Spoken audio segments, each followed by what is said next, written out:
Hello, hello. I'm here with my new BFF, Liz Scully, who is, as you will tell from her accent, from the UK. And I'm so glad to have you here, Liz. Thanks so much for joining us. I appreciate it. Thank you. It's lovely to be here. So, and you are, I know you are somewhat of a nomad, at least pre-pandemic, but have you been, are you where in the world are you today? I'm in London, and this is I've been here since the beginning of the pandemic. I Oh my have been gosh. here in one place longer than it's a long time. I don't like it. You're getting a little restless? Yes, I haven't been this static since I was about 11 years old. I don't like it. Not See, for me.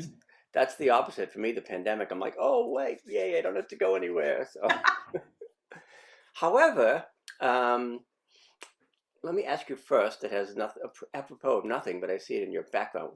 Obey the evil coach. Are you an evil coach?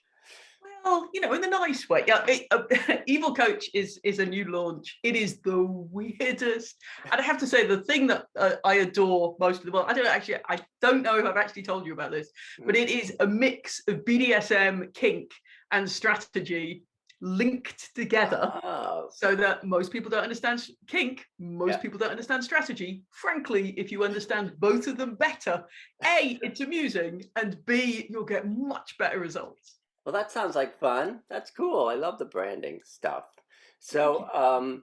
I am so happy to meet you. And sometimes I think, I was going to think, oh, I wish I had met you years ago. But sometimes people come into your life at exactly the right time. And Liz is a mastermind coach. And something that I've been thinking about for years and never pulled the trigger on was doing a mastermind group. And I think what finally pushed me to that point, other than the fact that we had a fortuitous meeting through Matthew Kimberly, our mutual friend, was that I'm totally maxed out on one-on-one coaching. So can you tell us, since you've done a gazillion of these and that's your expertise, who is right for starting a mastermind program? What kind of coach or consultant? Well, pretty much anyone can start a mastermind. Obviously, you need a good structure. You need to know what you're doing. You need to be a people person. But most coaches are, most people that offer a service. And that's the key. If you help your clients make decisions, then you are fine to run a mastermind. Hmm. So you don't have to be at a certain, like, oh, I'm a guru, I'm an expert, I've written 10 books. You don't have to wait to that. Not at all. Not at all. As long as you have some clients, or at least you know who your clients are, and you can put a bunch of names on a list that are people that are likely to take your sales calls, you can run a mastermind. Cool. Well, I should mention that we are doing a webinar, and I am thrilled to be hosting you on November 16th. So we want to talk a little bit about that as well. And I know you do a mastermind mastery program. How is what is the webinar? What can folks expect when we get together on the 16th of November? Well, it's 2.5 hours, which is a nice, long, meaty time. So we're going to be able to dive Wow. deeply. It's not just some, a few ideas. It's going to be a nice, deep thing. We're going to cover how to run a mastermind, how to sell a mastermind, but mostly we're going to go into the bits that are the things that I just couldn't find out when I started out masterminding, which was what's the actual structure? People will sort of give this impression that you just sort of throw up a sales page and everything's fine, but you need a theme, you need to build a community, you need to know how to actually structure your sessions. And if you've ever been in a mastermind or something called a mastermind that really just wasn't very good, odds are the person running it just thought, gosh, it's a cash grab. I could do this really well. And they haven't actually got a structure. So we're going to go into all of that underlying stuff. And when I started, I couldn't find that stuff anywhere. I didn't know how long a session should be. I didn't know, what order people spoke in. What do they even talk about? All of that is what we're going to cover. That's awesome. And selfishly, I'm really looking forward to it because with your encouragement and support, I have decided to wade into these waters myself. I'll dive off the deep end, as it were, in January. So I'm really looking forward to it from a purely selfish standpoint to find out all the ins and outs of masterminding. But one of the other things that I wanted to ask you about was, is it a better or worse time to do a mastermind group during a pandemic, or when we're not as apt to be in person? Well, I haven't run in-person anything because I've been nomadic for years. So for at least, I know, almost a decade, really, all of my stuff has been online. I think in the middle of a pandemic, people want connection now more than ever. We've all been isolated into our little homes for such a long time. Now is the time to come together.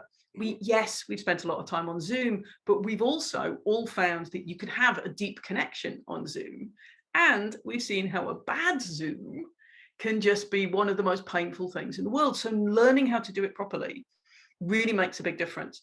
And certainly with my clients, they're finding that it's a really good time to draw people together. People want leadership, people want ideas and community and to come together in groups. And they're also, let's face it, having to put your shoes on and leave the house. We've all got quite used to the idea that you can do all of it in sweatpants. Mm-hmm. Exactly. Comfy trousers, it's the future, I tell you. Exactly. Well, the only problem that I've had is that I realized when I did go to put a pair of my jeans on recently, because I had to go out into the world, I'm like, well, guess I'll be getting the next size up. So pandemic pants. I need stretchy pants. So, but that's another topic for another day. I do want to ask also in terms of masterminding, because I've been in some that have been mediocre, I've been in some that have been really bad. And I think sometimes they get a bad name because you see the quote unquote guru who charges, 50 or 100 grand for a mastermind, and you don't even necessarily get access to them. So some folks leave those with a bad taste in their mouth. What is it that separates, a good mastermind from a really great one? A lot of it is the curation. Who's in the group? How do you choose who's in the group? Mm-hmm. And what's weird about that, what made me pause there, is that when you're in a group, you don't notice who's not in a group. You just turn up and think, oh, these people are nice. Mm-hmm. Whereas from the person running it, it's tricky to say no to people who are keen but not a good fit, or not a fit for this particular mastermind.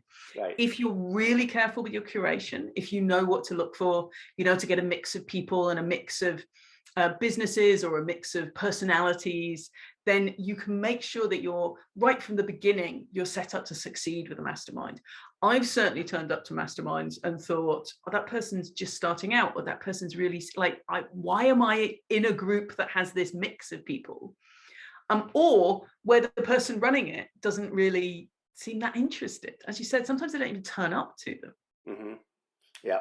Right. So, well, that's good to know, because again, I want to create the best experience possible for folks who are involved. And I always have this, and maybe it's a personal thing of like really over delivering and it's like, I want, somebody to say whenever they do stuff with me, like, okay, that wasn't just another mastermind, Exactly. If I could add to that, the first session of a mastermind, it's really important that's exactly the feeling people get at the end of the session. I have a whole system for how you do that so that people leave thinking, I'm in the right place, I've spent my money well, the other people seem nice. So that kind of reassuring feeling of, okay, it's going to be okay.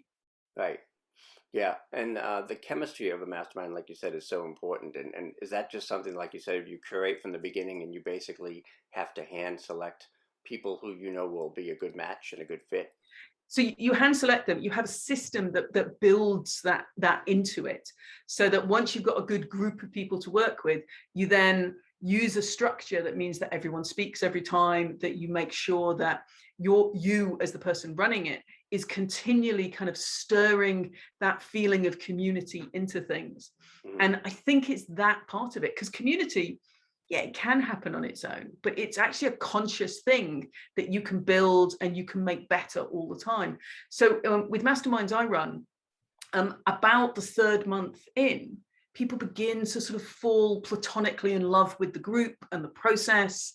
And from there on in, it just deepens. It's really, really very lovely. Right. And that's why I thought initially, like, well, don't you have to be in person? And, because I had been in the old school of like, well, I've got to go to, a hotel and a conference room and sit in a conference room with somebody for 3 days. But you really don't need that for the sort of bonding element, do you? No, you don't have to. I mean, it's great if you do. And it's same for those kind of deep dive weekends are good, or the meet every week. Yes, they're lovely, but you absolutely don't have to. The groups need to be a little smaller if you're doing it online, because it takes a little bit more effort for the person running it to make sure that community builds, but it's perfectly possible. So having said that, is there an ideal size for a mastermind, or does it depend on? I like, for an online mastermind, I think 4 people or 6 people, because that way you get regular hot seats and everyone gets to speak, and there's enough sort of space for everyone to talk. I've run them at 8, I've run them at 10 people, Yep. and it's just, it's like managing toddlers. It's horrendous. Yeah. So what is the distinction or the difference between group coaching and a mastermind in your eyes? Well, a mastermind is actually, maybe it's easier to go the other way. So group coaching tends to be one person with the information who is sharing it with the others. It's a kind of fancy version onto many. There's a little bit of interaction between the group, across the group, but most of it is channeled through the person who's in charge, who's running it. With masterminds, you as the coach create a container for it, but then the whole group leans in and works together. And it works very much on the principle of, you know, how you can look at someone else's love life and think, oh, they should not be together. That is all wrong, because you can see it so clearly from the outside. A mastermind works on the same principle, except maybe it's looking at your marketing or your health plan or your business, because you just can't read the label inside the jar. That's why coaching is good anyway. But a mastermind, you have 5 other people who are looking at that for you, which is really helpful. Yeah, that's good to know. The other thing I was curious about is I'm going to be, and like you, travel obviously and live in many places, but for the first time ever, I guess, I'm going to spend 6 weeks in Italy this spring in 2022. Is it still possible to, one of the things I've been worried about, like, okay, can I still run a group if I'm overseas, or if time zones are a challenge? Or Absolutely. You become slightly obsessed by the speed of the internet. That's I have to say, I have had because for many years I lived primarily in Airbnbs. Wow. I get people to screenshot the speed test. Don't believe anybody on speed test things. Yeah. And the speed up is as important as the speed down. But as long as you have that, and these days, even if it's not great where you're staying, either there's a co-working space nearby, or you can run it from your phone. But that's the key. That is the only thing that is going to stop you, how fast your internet is. Exactly. So up a mountain, miles from a mast, or in a cave somewhere, that might be tricky, but everywhere else is likely to be fine. Yeah, cool. All right, so the underground mastermind could be out, but Yeah, that's off. Yeah.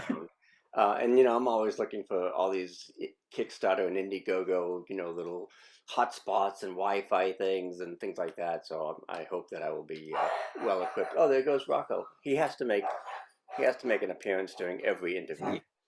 Speaking of working from home, so this is really helpful, and I'm so looking forward to our webinar event on, not even a webinar because it's really more of a mini mastermind on masterminds on November 16th. I so appreciate you doing that. It's going to be a lot of fun. I'm sure we'll be able to pick your brain. And what else on that webinar? Is there going to be a chance for Q&A? And a huge amount of Q&A, and also we can get really clear on themes, because that's one of the things that's key. As with anything, why is someone going to buy a mastermind? Why are they, which part of your expertise are they going to want? And of course, we'll be talking about your mastermind as well, which I think is going to be really interesting for other people as well. Yeah, it'll be fun, because I really, again, I always thought, well, I teach video marketing. How can I do a mastermind on that? But I have some ideas, so looking forward to hearing what you have to say. Anything else you want to add to folks in advance of being there, other than you should get your ass there, and it's going to be well worth your while? I have to say, I'm beyond a mastermind evangelist. I think I might be a mastermind addict. Ooh. They have helped me grow my business. They are incredibly fun. There is no homework. There is no prep beforehand, not just for the workshop, but actually running the mastermind. Frankly, as long as you are dressed and facing the camera, let's face it, you only need to be dressed from the clavicles up. As long as you are facing the right direction, it is such a good way to help your clients, to grow things, and you don't give yourself a whole bunch of homework afterwards. I love them. Well, I'm all in, because as you know, I'm sort of maxed out on one-on-one, and I love my one-on-one clients, but there's nowhere else for my business to go other than this way. So really looking forward to it. We'll see you on November 16th, and it'll be fun.